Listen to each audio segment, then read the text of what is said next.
CM ನಿವಾಸದಲ್ಲಿ ಭೇಟಿಯಾಗಿ ಮಾಹಿತಿಯನ್ನ ಸಲ್ಲಿಕೆ ಮಾಡಲಾಗಿದೆ. ಅಪ್ಡೇಟ್ಸ್ ನೀಡಬೇಕಾಗುತ್ತೆ, ಯಾಕೆಂದ್ರೆ ಬಹಳ ದೊಡ್ಡ ಪ್ರಕರಣ. ಪೊಲೀಸ್ ಮಹಾನಿರ್ದೇಶಕ ಅಲೋಕ್ ಮೋಹನ್ ಮುಖ್ಯಮಂತ್ರಿಗಳಿಗೆ ಮಾಹಿತಿಯನ್ನ ನೀಡಿದ್ದಾರೆ. ಸಿಎಂ ನಿವಾಸದಲ್ಲಿ ಭೇಟಿಯಾಗಿ ರೇವಣ್ಣ ಬಂಧನ ಬಗ್ಗೆಯೂ ಕೂಡ ಸಿಎಂಗೆ ಮಾಹಿತಿಯನ್ನ ಸಲ್ಲಿಕೆ ಮಾಡಲಾಗಿದೆ. ಪೊಲೀಸ್ ಮಹಾನಿರ್ದೇಶಕ ಅಲೋಕ್ ಮೋಹನ್ ಅವರು ಮಾಹಿತಿಯನ್ನ ಕೊಟ್ಟಿದ್ದಾರೆ.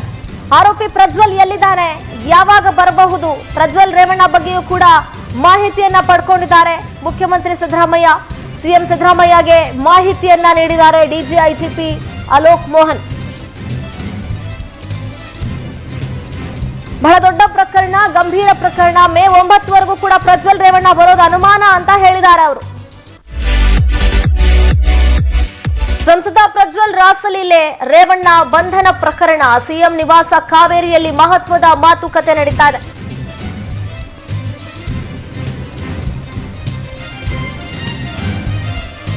ಸುಮಾರು 1.5 ಗಂಟೆಗಳ ಕಾಲ ಈ ಮೀಟಿಂಗ್ ನಡೆದಿದೆ. ಸಿಎಂ ನಿವಾಸ ಕಾವೇರಿಯಲ್ಲಿ ಮಹತ್ವದ ಮಾತುಕತೆ ಸುಮಾರು 1.5 ಗಂಟೆಗಳ ಕಾಲ. ಡಿಜಿಐಜಿ ಹಾಗೂ ಗುಪ್ತಚರ ಇಲಾಖೆ ಮುಖ್ಯಸ್ಥರ ಜೊತೆಗೆ ಸಿಎಂ ಸಭೆಯನ್ನ ನಡೆಸಿದ್ದಾರೆ. ರಾಜ್ಯ ಪೊಲೀಸ್ ಮಹಾನಿರ್ದೇಶಕ ಅಲೋಕ್ ಮೋಹನ್, ಗುಪ್ತಚರ ಇಲಾಖೆ ಮುಖ್ಯಸ್ಥ ಶರತ್ ಚಂದ್ರ ಬಳಿ ಮಾಹಿತಿಯನ್ನ ಕಲೆ ಹಾಕಿದ್ದಾರೆ ಮಾನ್ಯ ಮುಖ್ಯಮಂತ್ರಿಗಳು. 2 ಕೇಸ್ನ ಸಂಪೂರ್ಣ ಮಾಹಿತಿಯನ್ನ ಪಡ್ಕೊಂಡಿದ್ದಾರೆ ಸಿದ್ದರಾಮಯ್ಯ. ಒಂದ್ ಕಡೆ ರೇವಣ್ಣ ಕಿಡ್ನಾಪ್ ಕೇಸ್ನಲ್ಲಿ ಏನ್ ರೇವಣ್ಣ ಬಂಧನ ಆಗಿದೆ ಆ ಪ್ರಕರಣ, ಸಂಸದ ಪ್ರಜ್ವಲ್ ರಾಸಲೀಲೆ ಪ್ರಕರಣ, ಈ 2 ಪ್ರಕರಣಕ್ಕೂ ಸಂಬಂಧಪಟ್ಟಂತೆ ಮುಖ್ಯಮಂತ್ರಿಗಳು ಪೊಲೀಸ್ ಮಹಾನಿರ್ದೇಶಕರಿಂದ ಮಾಹಿತಿಯನ್ನ ಪಡ್ಕೊಂಡಿದ್ದಾರೆ. ಗುಪ್ತಚರ ಇಲಾಖೆಯಿಂದಲೂ ಕೂಡ ಮಾಹಿತಿಯನ್ನ ಪಡ್ಕೊಂಡಿದ್ದಾರೆ.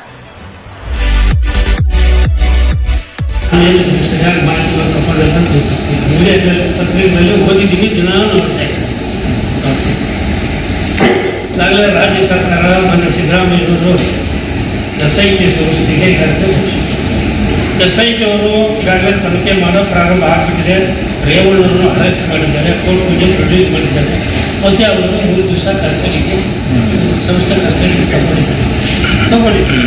ಸತ್ಯಾಸತ್ಯತೆ ನೋಡ್ರಿ, ಈ ರಾಜ್ಯದಲ್ಲಾಗಲಿ ದೇಶದಲ್ಲಾಗಲಿ ಮತ್ತು ನಾರಿ ಸ್ತ್ರೀಯರು ಹೆಣ್ಣುಮಕ್ಕಳಿಗೆ